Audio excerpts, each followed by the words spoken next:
Ladies and gentlemen, let me introduce you to the Arms Warrior. Oh, man. Like, my ability to choose a main is getting very tricky. I have 3 on the list compared to BFA's 0, where I couldn't find anything I really enjoyed.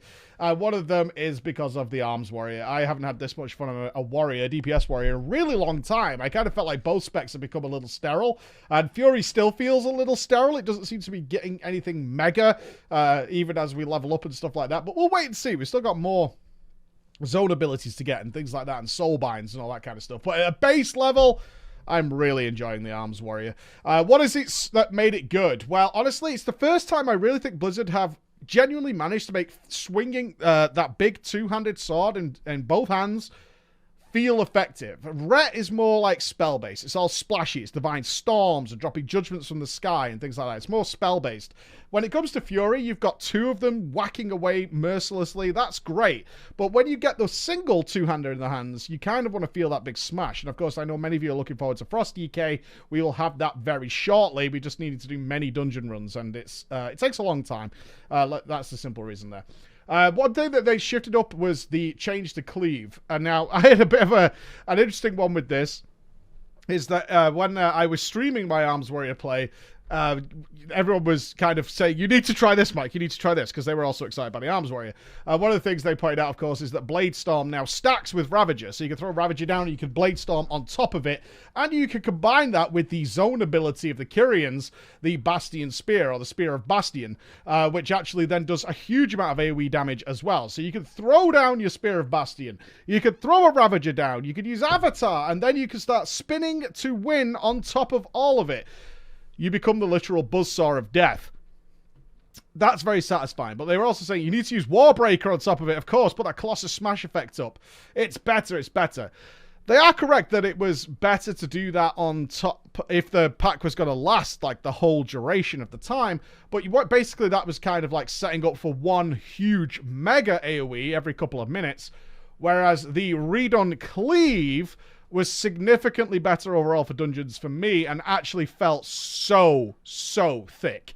The new Cleave, it strikes up to 5 enemies in front of you for 1,000 physical damage, it inflicts deep wounds, only usable after Whirlwind hits 3 or more targets. So this is what I'm talking about with feeling like you're swinging that big 2H, because you get into this rotation of Whirlwinding where you're slashing all the way around you, and then you kind of come back with this enormous Cleave after every Whirlwind, which then just slices through the other 5. Now you're going to say, it's only 5 AoE cap, Mike. Not seemingly an issue at all, the AoE cap. I really wouldn't worry about it too much. And you felt like it was just so meaty, it does so much damage, that it felt like you were just sweeping your way through. You kind of felt like Sauron at the beginning of The Lord of the Rings, and it really felt good. On top of that, the rage income is pretty good.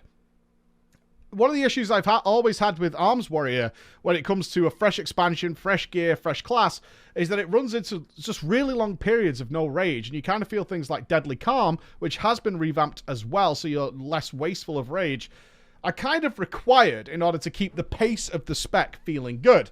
Now, that wasn't the case this time. While it did run into some little lull periods of rage, where there's like definitely a couple of seconds of waiting, that's fine for me, certainly at the start of an expansion, because I know that's going to get so much better. And I was totally fine. It's like, if this is all that's wrong with it now, this is really good. This is really good. On top of that, we have some spells returning to us. We have Intervene, Spell Reflect. Oh, yeah. Spell Reflect is here. We have Shield Slam and Shield Block, require a shield. And you can't weapon swap in Mythic Plus and stuff? Don't know. don't know what to tell you, sorry. Defensive stance is still in the town, so I said this for Fury as well, is that should just be standard at this point, and maybe gives you a temporary shield, or it says so that you grab something as a shield temporarily, so you can use those abilities, but it doesn't seem to make any sense, too, because we still have Die by the Sword, and Ignore Pain is now your defensive ability. You have Ignore Pain passively, so Arms and Fury are using Ignore Pain as well. So you gain that. You also regain Shattering Throw. It's now a reasonably damaging spell on its own, but really, you want to use it against Absorb Shield. It still breaks immunities. We did test it, but it'll deal 300% more damage against Absorb Shields. So if you're like the last boss in the first dungeon that we have access to in Shadowlands, that gets an Absorb Shield. So you're looking for that, and then you're throwing your Shattering Throw into it. It does tremendous damage. That's the kind of opportunities you're going to look for. Certainly in PvP, lots of Absorb Shields going on in there, allowing you to line up this big burst. The downside was global cooldown. Global cooldown. I talked about setting up these huge AoEs that you've no doubt been looking at in the background, and it was these large AoEs that had a bit of frustration because everything to set it up is a global cooldown. So you go through like 4 or 5 GCDs, and then you kind of top it off with Bladestorm if you're going to do that. And then you kind of have this rest period where you kind of just take it all in, where your Ravager's spinning, your Spirit Bastion is ticking, you've got your big Colossus with Avatar if you've taken it, and you're just doing Bladestorm on top. So you do get this like setup and then payoff where you can kind of drink in what's happening. But there's no getting away from making all these setups. It does feel a bit of a chore. I'm not sure exactly how to fix it. It's not like Prot Warrior where there's certain obvious choices like Demo Shout that should probably be off the global cooldown now. I mean, Ravager off the global cooldown seems wrong.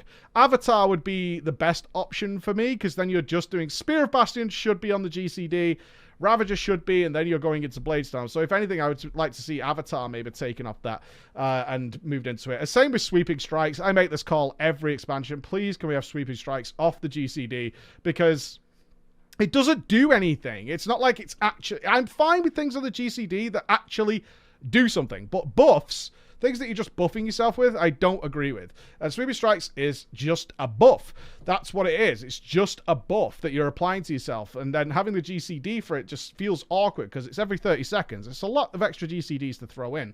And I'm hoping they do rectify that. But so far, Arms is on the list of potential mains. Or Warrior anyway. Because I do like... I'm not as much of a fan of Fury as I am as Arms, and Prot definitely needs work, but I think it will get that work. Got to be keeping my eye on it. Let's put it that way.